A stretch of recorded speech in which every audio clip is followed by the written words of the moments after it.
Bonjour à tous, heureux. Alors c'était difficile ce quintet en ligne droite, je vous le donne. Et pour ceux qui sont abonnés au Prono du Cœur, pour une fois j'avais deux coups de cœur, mes coups de cœur font premier et deuxième. Le 4 je le voyais bien, Maxime Guyon je le voyais très bien, et Picon je le sentais bien, et donc je vous donne le tiercé en 6, j'en suis heureux. Et le quatrième, vous avez vu, c'était la moins bonne chance théorique de la course, il est quatrième. C'est ça qui fait tout le charme des lignes droites, c'est pour ça que je déteste. On ne devrait pas avoir de quintet en ligne droite parce que ces courses ne sont pas régulières.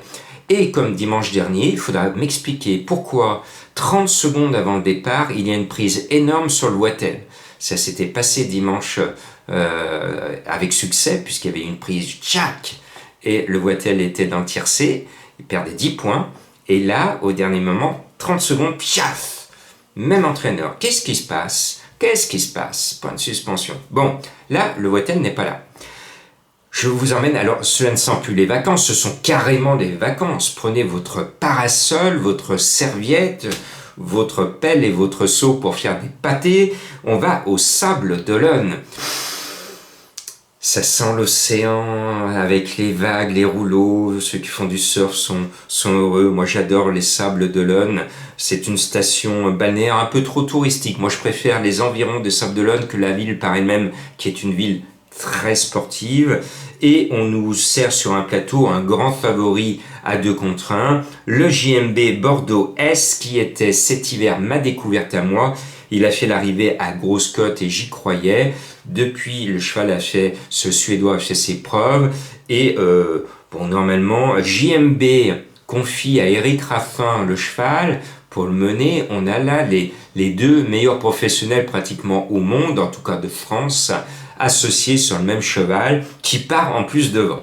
Donc normalement, c'est le soleil couchant des Sables d'Olonne, puisque, attention, je dis couchant parce que ne vous faites pas surprendre, le quintet se dispute à 18h le lundi pour tout l'été. Après, j'aime bien le 7 Galileo Bello, Madame Marcillac est doublement représentée, lui par devant, l'autre derrière que j'aime bien et que je vais mettre, on va mettre celui qui est devant, il a 25 mètres d'avantage, je pense que les deux se valent quand même, donc je donne la priorité à celui qui a 25 mètres d'avantage. Et puis il y en a un qui peut se révéler, il est bizarrement annoncé à 15 contre 1, c'est le 4 Havberg Knight, le cheval dans l'ensemble est régulier, mené par Mathieu Abrivard, je pense qu'il va nous faire une grande performance. Et puis il y en a un qui est mignon tout plein, il ne finit jamais plus loin que 4e, cela tombe bien, je l'ai mis 4e, c'est le 1 Another Creation, un cheval qui, on ne peut rien lui reprocher, il peut paraître un peu barré par rapport à Bordeaux et aux chevaux de Marcillac, mais la forme est là, et moi j'adore les chevaux qui défendent votre argent et vos économies à chacune de ces courses. À chacune de ces courses, il rentre aux balances et il prend de l'argent et nous en fait gagner. Donc ce 1, on lui reste fidèle.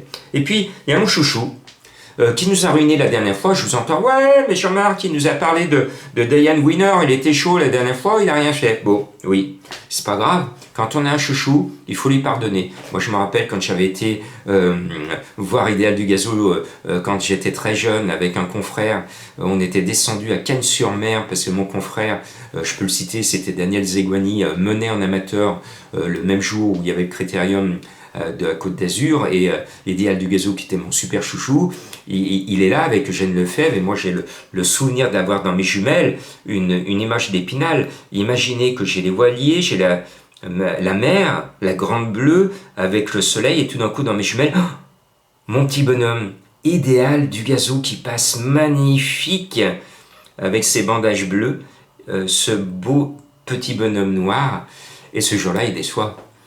C'est pas parce qu'il m'a déçu que j'ai fait tout le voyage pour rien et que j'avais mes économies d'étudiant, je les avais mis dessus sur Idéal du Gazo. La douche froide.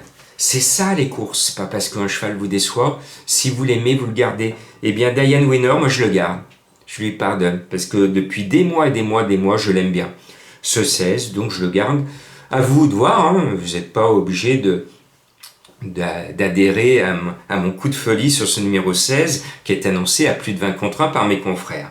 Après, on va mettre El Greco Bello, un autre cheval que j'aime bien, le 11, mené par Benjamin Rochard. Bon, il rend 25 mètres, mais c'est l'une des meilleures chances de la course.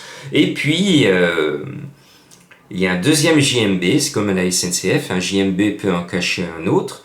C'est le 13 Heading Référence, mené par celui qui a perdu le prix de Belgique et qui dit, j'ouvre les guillemets, sur sa dernière façon de mener le cheval, c'était le 26 juin, j'ouvre les guillemets, hein. C'est le driver qui dit ça.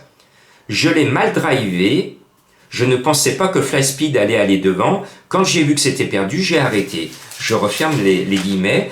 Donc pour moi, c'était un favori fragile, ce numéro 13. Et je referme la parenthèse. Je finis par le cheval de Madame Colombo. Le 6, Flèche Étoile. Eh bien, elle a mis dans la cible la dernière fois. Alors, pas dans le mille vraiment, mais quatrième, dans un lot un peu moindre. Mais elle part devant, la forme est là, elle est régulière. Elle a un défaut, elle ne rentre jamais dans les 3. C'est pour ça que je la mets bas. C'est comme moi quand je tire à l'arc, hein.